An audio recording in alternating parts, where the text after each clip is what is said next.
Hello everyone, welcome back to another Langchain tutorial.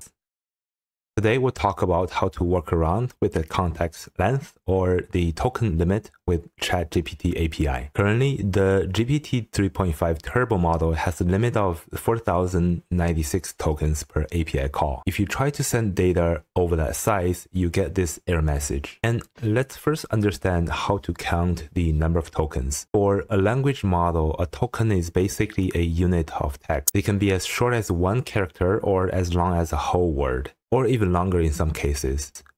Let's see how to count tokens. I'm using Jupyter Lab for this tutorial, but any IDE should work. Let's first import several libraries and functions, and you find link to the code in the description below. So I used the .env and .os libraries to load the OpenAI API key, and then I'm going to load this text file, which basically contains text data that I copied from Stable Diffusion and Midjourney Wikipedia pages. And the way I structured this text data is on the top portion of the text file, you will find Stable Diffusion, and on the bottom portion of the text file, you find Midjourney. So let's see what we have.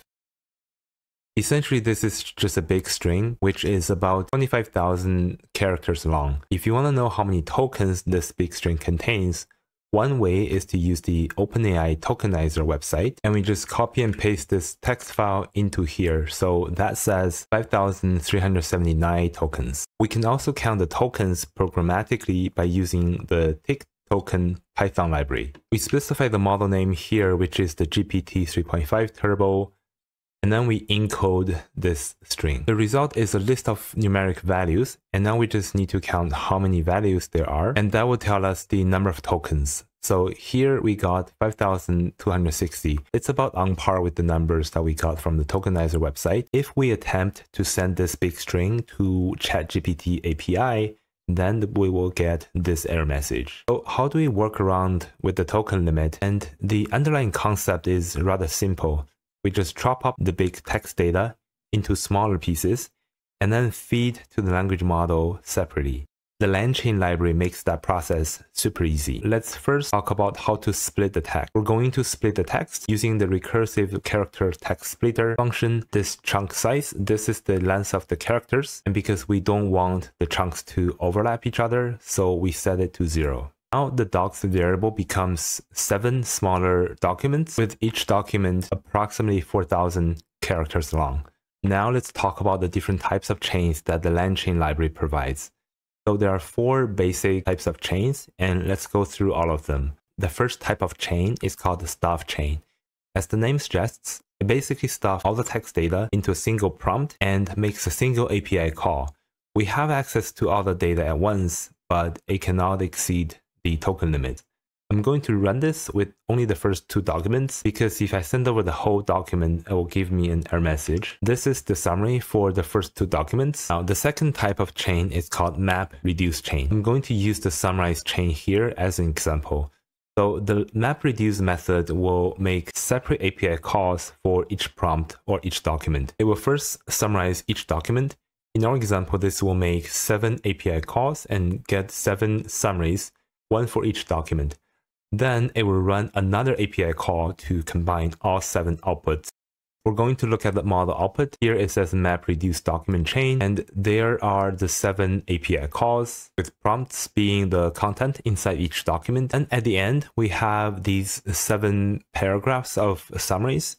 And this prompt here says write a concise summary of the following. So basically we're asking the model to summarize those 7 paragraphs, which basically is summarizing the summaries. And the benefit of this map reduce approach is that we can handle larger data by dividing them into smaller pieces. But the downside is that we have to make multiple API calls, and potentially we'll lose some data at the final call when we combine all the summaries together. The third chain type is called a refine chain.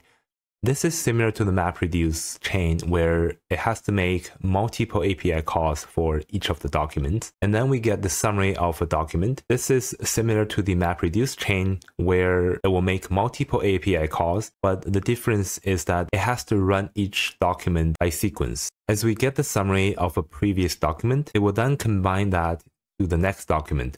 and then send it to the language model, again asking the model to refine the output based on the combined document. It will repeat this process until the end of the text data. Let's take a look at the model output. So this is the first prompt. We asked the model to write a concise summary of the following, and this is the first document. And now onto the second prompt. You see that it says that your job is to produce a final summary, and we have provided an existing summary up to a certain point. And this paragraph here, this is essentially the summary of the first document. And then it says that you have the opportunity to refine the existing summary with more data below. Following this summary, this is the prompt from the second document, and given the new context, refine the original summary.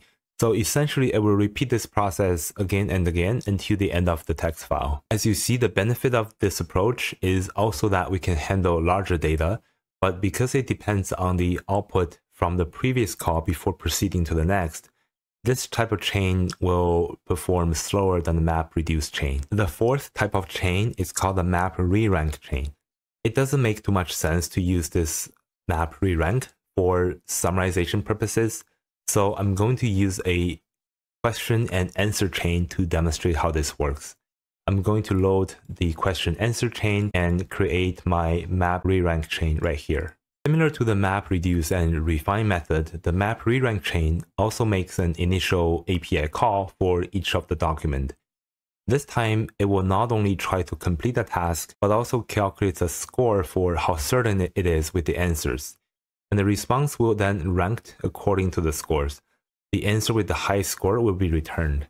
I'm going to ask the question, what is the main feature of Midjourney? And the reason I asked about Midjourney is because remember how I structured the text file is I have Stable Diffusion text data on the top and Midjourney data on the bottom. I expect the final answer should come from one of the later documents. Let's look at the output. We can see some prompt engineering going on here, and this is doing some few-shot learning by providing several examples to the language model. I'm going to scroll all the way down to the results, and here are the results. As you can see, these are the answers from the first document. It says this document does not answer the question. There's a score of 0 for all the first 4 documents.